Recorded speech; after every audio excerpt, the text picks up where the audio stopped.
There is someone in your family who believed everything they said about you.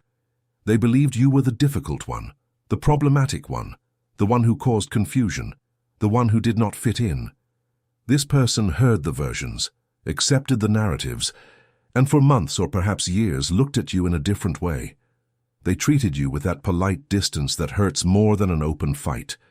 They participated in conversations about you in rooms where you were never invited to enter, and you felt it. You felt every look, every silence, every change of subject when you appeared. You carried this weight in silence because you knew that trying to defend yourself against a story that had already been accepted would only make everything worse. Now pay attention, because what I am going to tell you is real and is happening at this moment. This person is sitting somewhere, alone, with a broken heart, because the truth has begun to appear. It was not you who showed it. It was not anyone who denounced it. It was the Spirit of God Himself who began to rewind the tape inside this person's mind. And everything they accepted without questioning is being dismantled, piece by piece, before their eyes. If you have felt a strange relief in the last few days, a lightness you cannot explain as if someone had lifted an invisible weight off your back, now you know why.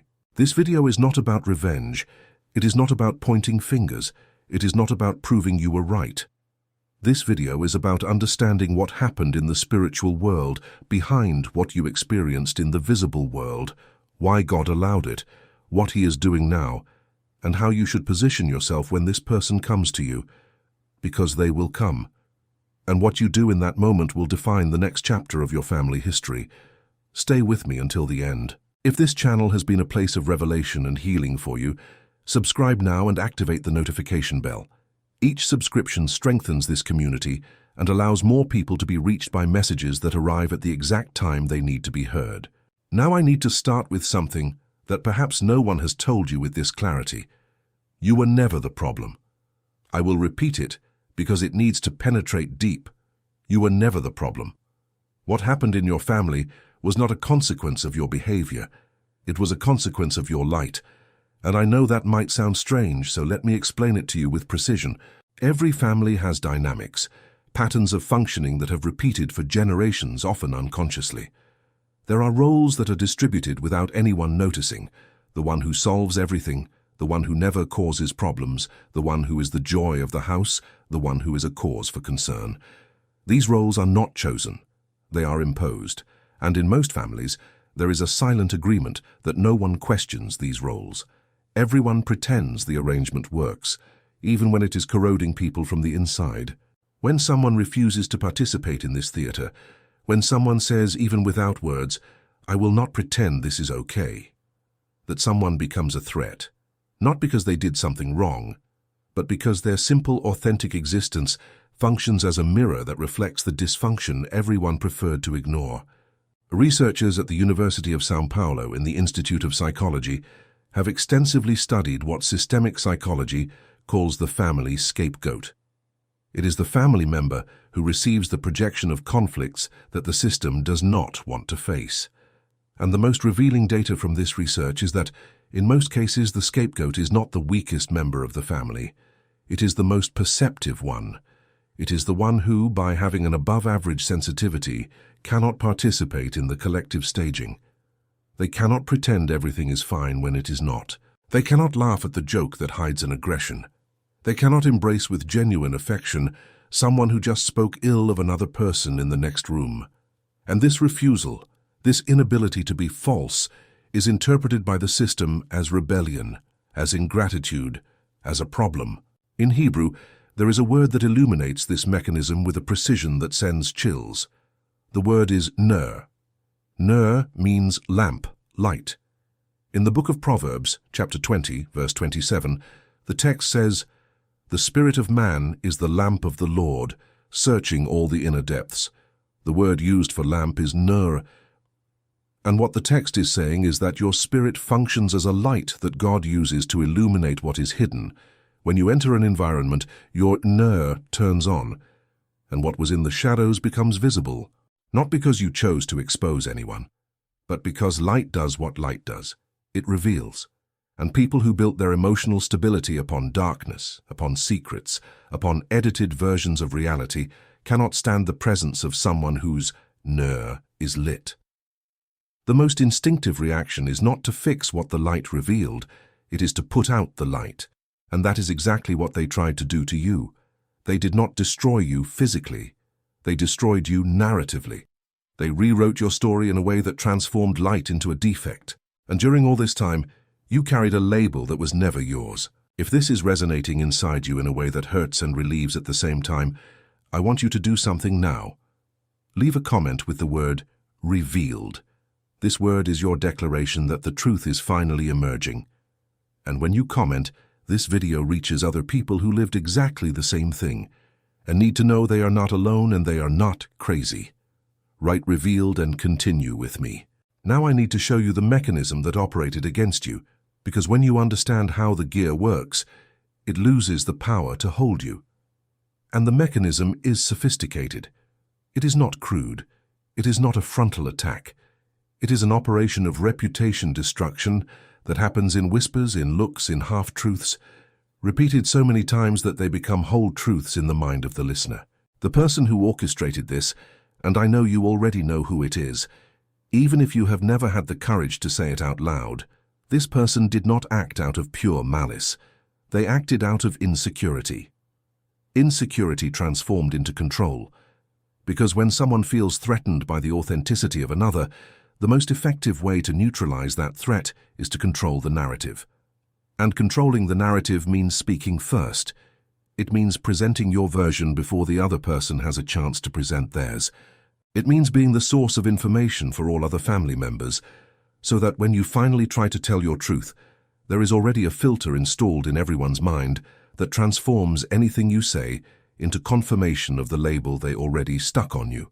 Researchers at the Pontifical Catholic University of São Paulo, in the Center for Studies on Family and Community, identified that in families where there is a member who exercises narrative control, the isolation of the scapegoat follows a predictable pattern in 3 phases. First phase, private disqualification, where negative comments about the person are made in private conversations, always with a tone of genuine concern. Phrases like, "I worry about him, but you know how he is." Second phase, the reinterpretation of behaviors, where neutral or even positive actions of the person are retold through a negative lens. You establish a healthy boundary, and it is told as you are aggressive, you are controlling, you only think of yourself. Third phase, the manufactured consensus, where the family group, without having access to your version, adopts the narrative as collective truth, and any attempt of yours to correct it is seen as additional proof of the problem. It is circular, it is closed, and it is devastating. And here enters the spiritual component that psychology does not reach. Because this mechanism is not merely human, it has a spiritual signature that the Bible identifies with a very specific word. The word is diabolos. Diabolos, the Greek root from which devil comes, literally means the one who throws a cross, or more precisely, the slanderer, the accuser. The primary function of the spiritual adversary is not to destroy directly, it is to distort the narrative. In Revelation 12, verse 10, he is called the accuser of our brothers who accused them before our God day and night, without pause, without rest, a constant, repetitive, tireless accusation until the distorted version becomes the accepted version. If this reminds you of someone in your life, it is not a coincidence. It is because the spiritual mechanism and the human mechanism operate on the same frequency. The person who distorted your story may not have been aware they were being used as an instrument of accusation. But the pattern is identical, and heaven recognizes the pattern. Now what has changed? Why, after so much time is the truth emerging? Because there is a spiritual principle that is as reliable as the law of gravity. Nothing remains hidden forever. Jesus said in Luke 12, verse 2, "For there is nothing covered that will not be revealed, nor hidden that will not be known." This is not a hope, it is a law, and this law is operating now in the mind of that family member who believed the wrong version. What is happening inside this person at this moment is a process I call spiritual rewinding. The Spirit of God is taking memories that were stored as isolated facts and is connecting the dots. Suddenly, this person begins to remember details that previously seemed insignificant. They begin to remember that the criticisms about you always appeared when you were not present to defend yourself. They begin to perceive that the person who seemed most concerned about the situation was the same one who fed the confusion in other relationships. They begin to notice that your healthy boundaries were consistently painted as rebellion. They begin to question why they never heard your version directly. And each of these details, which alone seemed irrelevant, now forms a mosaic that is impossible to ignore. The mask is peeling off, not because someone tore it off, but because the adhesive of the lie has an expiration date, and the date has expired. Researchers at the State University of Campinas, in the Department of Social Psychology, have documented that processes of family belief revision frequently occur after rupture events, which can be health crises, losses, separations, or even accidental exposure to information that contradicts the established narrative.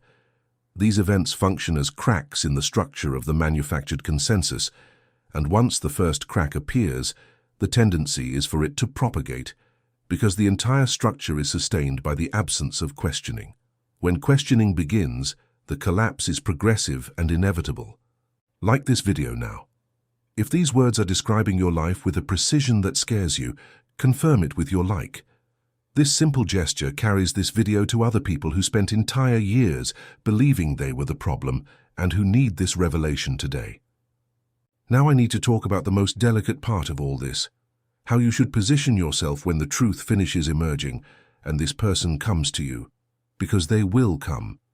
Perhaps not with all the right words, perhaps not with a formal apology, perhaps with a timid gesture, an unexpected call, a message for no apparent reason, a different look at the next family gathering. And in that moment, you will be at a crossroads that will define much more than the relationship with that person. It will define the relationship with your own story. The strongest temptation will be to pour everything out. Years of silence, of swallowed pain, of unnamed injustice, everything will want to come out at once. And I understand deeply. But I need to tell you that this is not the path that heaven is preparing for you. Not because your pain is not legitimate. It is. Every second of it. But because what God is building at this moment is greater than your need to be heard. He is building restoration. And restoration is not born from emotional discharge, it is born from wisdom. In the Hebrew tradition, there is the concept of tikkun, which means repair, restoration. Tikkun is not going back to what was before. It is creating something new from what was broken. The Kabbalists teach that when a vessel breaks, the fragments carry sparks of light that remain scattered and imprisoned. Tikkun is the process of gathering these sparks and reorganizing them into a form higher than the original vessel. In other words, the restoration God is operating in your family does not aim to return to the old arrangement. It aims to create a completely new configuration, more honest, healthier, more aligned with the truth. And for this, you need to participate not as a victim who was finally vindicated, but as an agent of tikkun, as someone who has spiritual authority to gather the fragments and help rebuild. In practice, when the approach happens, 3 postures will serve as your guide. The first posture is to welcome without absorbing. This person is processing something that could dismantle them emotionally. They may cry, they may minimize, they may apologize in a clumsy way. They may even get defensive at first, because admitting they were manipulated is admitting they participated in an injustice, and that hurts. Your role is not to do this process for them. It is to be present while they do it, to listen without interrupting, to validate without needing to correct every detail, to be the person you needed someone to be for you when you were on the other side. The second posture is to speak the truth with precision, not with anger. When the moment comes to share your perspective, and that moment will come, do it with the firmness of someone who knows what they lived, but without the violence of someone who needs to convince. Researchers at UNIFESP, in the Department of Psychobiology, demonstrated that narratives shared in a state of emotional regulation, that is, with a stable heart rate and controlled tone of voice, are absorbed and integrated by the listener with significantly greater efficacy than narratives charged with reactive emotion. This does not mean suppressing what you feel. It means choosing the moment when what you feel can be received, because your truth deserves to be heard, not just spoken. And there is a huge difference between the two. The third posture is the most courageous of all, allowing time to complete what the revelation began. You do not need to solve everything in one conversation. You do not need to demand that this person process in 1 week what took years to be built. Tikkun is a process, and processes have their own rhythm. Your responsibility is to keep the door open without abandoning the boundaries that protect you. It is possible to be accessible without being vulnerable. It is possible to extend a hand without handing over control. It is possible to love from a safe place. Joseph, once again, is the master of this dynamic. When his brothers appear before him in Egypt, Joseph does not reveal himself immediately. He tests them, he observes, he creates situations that allow him to evaluate if the repentance is genuine or circumstantial. In Genesis 42, he accuses them of spying.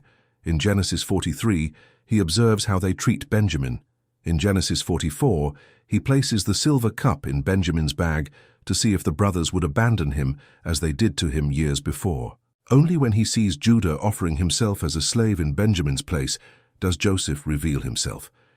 This is not manipulation. It is wisdom. It is the spiritual intelligence of one who knows that forgiving does not mean trusting blindly. Trust is rebuilt with evidence, not with words, and you have every right to observe before opening yourself completely. Share this video now with someone you know who lived or is living this same situation. Someone who was isolated within their own family by a narrative that was not true. This person needs to know they are not alone and that truth has a deadline to emerge. Send this video to them now. I want to speak directly to your heart at this moment. I know what your silence cost. I know there were nights when you wanted to scream, wanted to call every person and tell the truth, wanted to post on social media, wanted to explode. And you did none of that. You stayed quiet, not because you were weak, but because something inside you, something that only now you can perhaps name, knew that defending yourself against a lie with desperation would make you equal to the one who lied. And you chose, even without fully understanding, to place the situation in God's hands. That decision was not solitary, it was observed. Psalm 37 verses 5 and 6 says, "Commit your way to the Lord, trust also in him, and he shall bring it to pass. He shall bring forth your righteousness as the light, and your justice as the noonday." Notice, he shall bring forth your righteousness as the light, not the justice you manufactured, not the revenge you planned. The justice of God, operating in his time, with his precision, through means you could never have orchestrated. Because human justice depends on evidence presented, divine justice operates within the conscience. It does not need a court. It lights the truth directly in the heart of the one who needs to see. And that is exactly what is happening now with this family member. In Hebrew, the word for justice is tzedakah, and tzedakah carries a much broader meaning than the Western legal concept. Tzedakah is the restoration of the correct order of things. It is not punishment of the guilty, it is the repositioning of each piece in the place where it belongs. When God operates tzedakah in your family, he is not destroying the one who accused you. He is reorganizing the entire system so that truth occupies the center, so that false roles are returned, so that masks are removed, and so that each person has the chance to position themselves before reality as it is, not as it was manufactured. I want to leave you with something for the coming days.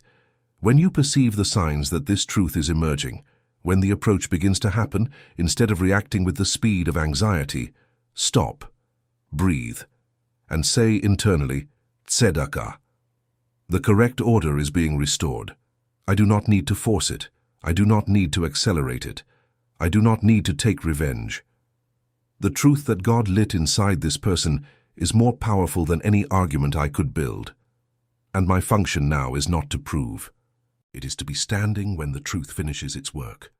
I am preparing content about what happens when the entire family dynamic reorganizes after the truth emerges, how to navigate the chain reactions, how to deal with those who are not ready to accept, and how to protect the restoration without exposing yourself again. If you don't want to miss it, subscribe, activate the bell, and stay tuned, because this process we are mapping here does not end with this video. Write now in the comments, The truth has appeared. 4 words that function as a seal over years of silence, a seal over all the injustice you swallowed quietly, a seal that says, I did not need to prove anything, because God proved it for me. Write the truth has appeared and observe how the lightness you are already feeling will intensify in the coming days. You were called a problem because you were the solution no one was ready to accept. You were isolated because your presence revealed what needed to be hidden. You were silenced because your voice carried a truth that threatened an entire structure of lies. But structures of lies have an expiration date, and the date has expired. The truth has appeared, not because you fought for it, but because it is too big to be contained. And now that it is out, nothing goes back to the way it was, nor should it.